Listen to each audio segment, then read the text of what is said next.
मराठा आरक्षणासाठी 20 जानेवारीपासून मुंबईच्या आझाद मैदानावर आमरण उपोषण करण्याचा निर्णायक इशारा मराठा आंदोलक मनोज जरांगे पाटील यांनी दिलाय।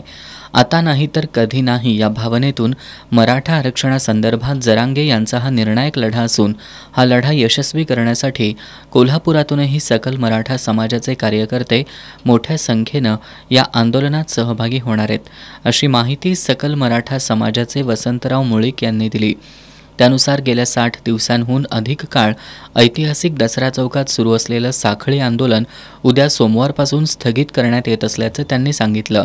मराठा आरक्षणाचा हा लढा आता निर्णायक टप्प्यावर आला असून जिल्ह्यात प्रत्येक ठिकाणी पोहोचून समाजामध्ये जनजागृती केली जाणार आहे। मुदतीत आरक्षण द्या, अन्यथा सरकारला मुंबईत होणारं आंदोलन पेलणारं नसेल, असा इशारा यावेळी वसंतराव मुळीक यांनी दिला। जरांगे पाटील यांनी जी मुंबईला 20 तारखेला जाण्याची घोषणा केलेली आहे, त्यामुळे आपल्या माध्यमातून सांगू इच्छितो की जरांगे पाटील पुन्हा एकदा आपल्या प्राणाची बाजी लावण्यासाठी या मुंबईमध्ये येत आहेत। यापूर्वी आम्ही आमचा नेता मराठा समाजाचे एकताईत अण्णासाहेब पाटील यांचा प्राण गमावलेला आहे, कारण त्यांनी 1982 साली सांगितलं, जर आज आरक्षण दिलं नाही तर उद्या मी सूर्य पाहणार नाही। त्यामुळे शासनाला मी सांगू इच्छितो, जरांगे पाटील म्हणजे मराठ्यांचा ताईत आहे।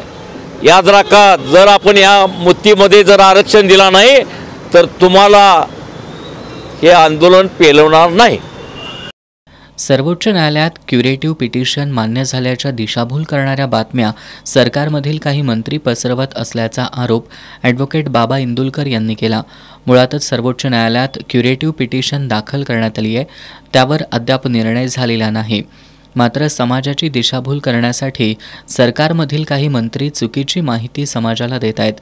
आंदोलनाची हवा काढून घेण्याचा प्रयत्न सरकार करत असून क्युरेटिव्ह पिटिशन अजूनही मान्य झालेली नाही। समाजाची ही फसवणूक सुरू असल्याचा आरोप ॲडव्होकेट बाबा इंदुलकर यांनी केला आहे। कायद्याच्या आणि कोर्टाच्या प्रोसिजरप्रमाणे रजिस्ट्रीमध्ये गेलेलं क्युरेटिव्ह पिटिशन कोर्टाच्या पटलावर आलं, एवढंच झालं।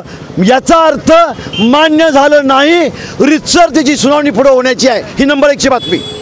आणि नंबर 2ची सूचक बातमी आहे, अजित पवार म्हणतात कोणी किती ओरडो, कोणी किती मागण्या करू दे, कायद्याच्या बाहेरून आम्ही आरक्षण देणार नाही। ही 2 सूचक घटना या शासनाचं मराठ्याविषयी पण दिसतं आणि या मराठ्यांचं आरक्षण कसं चुकवता येईल, कशी ही आचारसंहिता लवकर लागेल, यासाठी केलेल्या या शासनाच्या व्यूहरचना आहेत। अरे शासनानं याद राखलं पाहिजे की गाठ या मनोज जरांगे पाटील यांच्या ज्या अनुयायांशी 20 जानेवारीला आहे, तुम्ही तिथंच थांबा, आम्ही येतो। मराठा समाज आरक्षणाच्या आंदोलनाला कोल्हापूर जिल्हा कुस्ती संघानं आज पाठिंबा दिला।